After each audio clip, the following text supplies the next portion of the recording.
ప్రభువైన యేసుక్రీస్తు నామమున మీ అందరికీ వందనాలు. ప్రార్థన చేసుకున్నాం. మమ్మల్ని మిక్కిలిగా ప్రేమిస్తూ ఉన్న మా పరలోకపు తండ్రి, నీకు వందనాలు నాయన. ఈ ఉదయకాలం నందు మరి యొక్క పరిశుద్ధ దినాన నీ పాదాల ఎదుకు మేము రావటానికి ఇచ్చిన భాగ్యాన్ని బట్టి స్తోత్రాలు. మా జీవితాలను కట్టే దేవుడు నీవు. అతి సుందరుడు, అతి మనోహరుడు, అద్వితీయుడు, ఆరాధనీయుడు నీవు కనుక నిన్ను ఆరాధిస్తూ మమ్మల్ని తగ్గించుకుంటూ ఉన్నాం. రత్నవర్ణుడ, ధవలవర్ణుడ, ధవల సింహాసనం ఆశ్రయుడా, నీకే మహిమా ప్రభావం చెల్లించి యేసునామముని స్తుతియాగాన్ని మీకు అర్పిస్తున్నాము తండ్రి. ఆమేన్. ప్రియమైన దేవుని సంగమా, ఈ ఉదయకాల సమయంలో దేవుని వాక్యాన్ని మనం చూద్దాం. మరి గత 2 రాత్రులు ప్రయాణం చేయటం అసలు నిద్రలేదు. రెండోది కొంచెం కోల్డ్ ఫీవర్ కూడా ఉన్నది. ఆ కారణాన్ని బట్టి మరి కొద్ది మాటలు దేవుని మాటలు పరిచర్యలో అలా నిర్లక్ష్యంగా ఉండకుండా ఉండాలని ఈ మాటలు మీకు తెలియజేస్తూ ఉన్నాం. దేవుని వాక్యంలో మరి ప్రభువైన యేసుక్రీస్తు వారు శిలువ మీద పలికిన 7 మాటల్లో 5వ మాట, నేను దప్పికొని ఉన్నాను అని యోహాను సువార్త 19:28 ప్రభు సెలవిస్తూ ఉన్నాను. అయితే మరి ఆయన దప్పికొని ఉండటానికి కారణం ఏంటంటే, ఆయన మనం దప్పిక కొనకుండా ఉండాలని ఆయన దప్పికొని ఉన్నాడు అని లేఖనాల్లో మనం చూస్తాం. యెషయా ప్రవచనంలో ఉన్నది, ప్రకటన గ్రంథంలో మనం చదువుతాం. అయితే మరి దేవుని దప్పిక ఎవరు తీర్చగలుగుతారు అనే ప్రశ్న నేను వేసుకుంటే, ప్రభువు జ్ఞాపకం చేసిన మాట అది మనమే. ఆయన దప్పిక తీర్చగలిగిన వారు ఎవరంటే మనమే. ఎందుకంటే మన నిమిత్తమే కదా ఆయన శిలువ మీద మరణం పొందింది. యెషయా ప్రవచనం 53లో 2వ అధ్యాయం నుండి 8వ వచనంలో 22 కార్యాలు అక్కడ కనపడతాయి. రిపీట్ కాకుండా 22.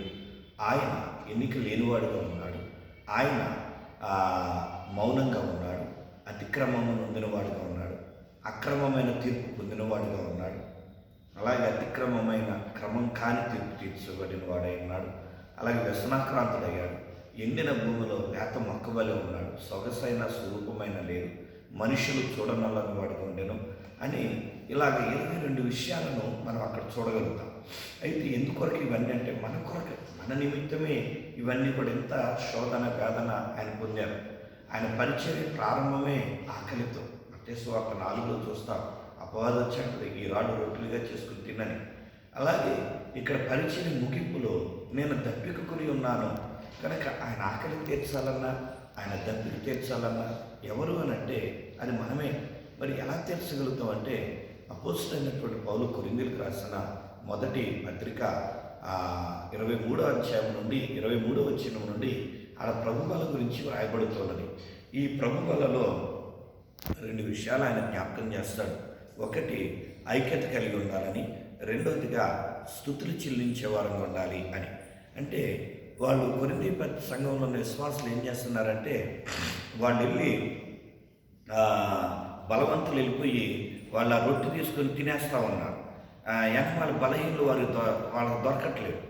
అప్పుడు పౌలు అంటాడు, మీ ఇంట్లో రొట్టె లేదా, మీ ఇంట్లో ద్రాక్ష రసం లేదా, ఇది మీరు ఎక్కడ తింటానికి తాగడానికి వస్తున్నారా, దీన్ని తిని త్రాగాలి అంటే దీనికి ఒక నియమం ఉన్నది అని ప్రభు మాటలు బట్టి పౌలు జ్ఞాపకం చేస్తూ 2 విషయాలు, ఒకటి ఐక్యతతో మీరు జీవించాలి, రెండవదిగా స్తుతులు చెల్లించాలి అని. అయితే ఈ 2 విషయాలను మనం ఎలా ఐక్యత కలిగి ఉంటాం, ఎలా స్తుతులు చెల్లిస్తాం అనేది 4 విషయాలు చెప్పాలనుకున్నా. మనము దేవుని ఎదుట మన ఆత్మ శవ పరీక్ష చేసుకోవాలి. శవ పరీక్ష అంటే తెలుసు కదా, పోస్ట్మార్టం అంటారు. ప్రతి వ్యక్తిని అంటే సాధారణమైన మరణం కాకుండా అనుమానాస్పదంలో చనిపోతే అతన్ని బాడీని తీసుకెళ్ళి కోసి అతను ఎందుకు చనిపోయాడు, ఎలా చనిపోయాడు అన్నీ కూడా పరీక్షిస్తారు. అలాగే మనం కూడా ఆత్మసేవ పరీక్ష చేసుకోవాలి. అది ఎలాగే అంటే 4 విషయాలు, 4 భాగాలు. ఒకటి, మన వెనుకకు తిరిగి చూడాలి. ఏంటి వెనుకకు తిరిగి చూడటం? మనం వెనుక తిరిగి చూస్తే ఆయన పాత్రంగా అని సువార్తలు ప్రభు చెప్పారుగా, అంటే ఆ వెనుక తిరగటం కాదండి. ఇక్కడ వెనుక తిరిగి చూసినప్పుడు ఆయన మరణం మన గుర్తు రావాలి. రోమపత్రిక 5వ అధ్యాయం 8వ వచనంలో ఆయన మన కొరకు మరణించాడు. ఆయన మరణాన్ని మనం జ్ఞాపకం చేసుకోవాలి.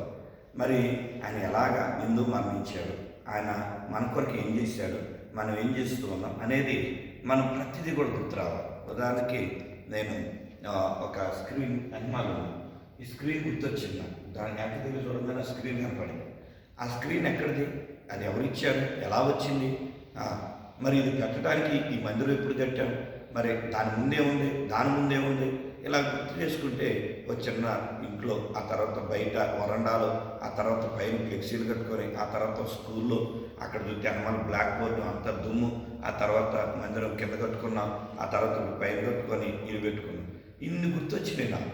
అలాగే యేసుని కూడా అలా గుర్తు చేసుకోవాలి. వెనుక తిరిగినప్పుడు ఆయన ఏం చేశాడు మన కొరకు. రెండవదిగా ముందుకు చూడాలి. ఎందుకు ముందుకు చూడాలంటే ఆయన రాబోతున్నాడు. అపోస్తలుల కార్యం 1వ అధ్యాయం 11వ వచనం, అలాగే 1 యోహాను పత్రిక 3వ అధ్యాయం 2వ వచనంలో చూస్తే ఆయన ప్రత్యక్షమైనప్పుడు ఆయన పోలి ఉండటానికి ఆయన ఏ రీతిగా వెళ్ళాడో అదే రీతిగా రాబోతున్నాడు కనుక ఆయన రాకడకు సిద్ధపడిన వారంగా మనం ఉండాలి. ఇక మూడవదిగా చూస్తే అంతర్యంలో చూసుకోవాలి. అంటే మనలో మనం చూసుకోవాలి. మనం పాపాలు, మనం ఒప్పుకోలేని పాపాలు, మన స్వకీయ పాపాలు, అలాగే మనం అనుదినం ఎలా నడుస్తున్నాం, మరి వస్తున్నాం, బలలో పాల్గొంటున్నాం, వెళ్తున్నాం, మనం నచ్చిన పనులు చేస్తున్నాం, మళ్ళీ వస్తున్నాం, ప్రభు నేను తప్పు చేశాను అంటున్నాం, మళ్ళీ వెళ్తున్నాం. అంటే ఎన్నిసార్లు ఇలాగ, ఎంతకాలం ఇలాగ, నేనైనా మీరైనా ఎవరైనా. అందుకనే మనం ఒప్పుకొనని పాపాలు ఒప్పుకోవాలి.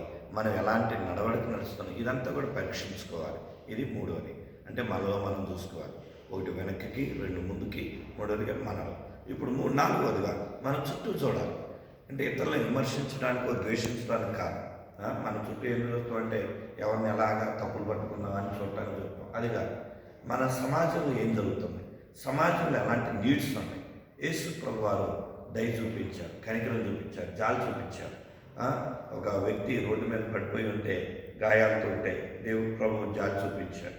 అలాగే కుష్ఠరోగం జాలి చూపించారు. అంటే అవసరత కలిగిన వారు సహాయం. యేసు ప్రభు వారు అన్నారు కదా, ఆయన తీర్పు దినాన కుడివైపు ఎడవైపు ఉన్న వారితో, కుడివైపు ఉన్న వారితో, ఇదిగో నేను ఆకలిగా ఉన్నా, నాకు అన్నం పెట్టారు, నాకు దాహమైంది దప్పిలు ఇచ్చారు, నేను దిగంబరిగా ఉన్న బట్టలు ఇచ్చాను. వాళ్ళు అన్నారు, అయ్యా మేమెప్పుడు ఇచ్చామంటే ఇది నాతోటి సహోదరులు మీరు చేశారు, నాకు చేసినట్టు. అంటే లోకంలో ఎవరు నీడ్ కలిగి ఉన్నారో, ఎవరు ఆపదలో, ఇబ్బందులు, సమస్యలు, వారికి మనం ఎప్పుడైతే సహాయం చేయగలుగుతామో అప్పుడు దేవుడు మనం తీస్తాం. అది చూడటం కొరకు మన చుట్టూ చూడాలి.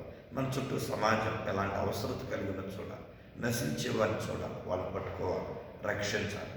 అందుకొరకు మన చుట్టూ చూడాలి. అలాగా ఆ బలలో పాల్పొందినప్పుడు ఆయన దప్పిక తీర్చగలరు. అట్టి కృప దేవుడు అనుగ్రహించిన కాక. పరిశుద్ధుడా, ప్రేమ కలిగిన తండ్రి, ఈ మాటలు వింటూ ఉన్న ప్రతి బిడ్డ జీవితాన్ని ఆశీర్వాదకరంగా, దీవెనకరంగా మార్చి దీవించి వారి అవసరం తెచ్చి మహిమ పొందమని, వారి కుటుంబాలు కట్టమని, వారి ప్రతి నీడ్స్ని తెచ్చమని, ఆర్థికంగా, మానసికంగా, శారీరకంగా, ఆత్మీయంగా దీవించమని యేసు నామమున విశ్వాసంతో అడిగి పుణ్యున్నాను తండ్రి.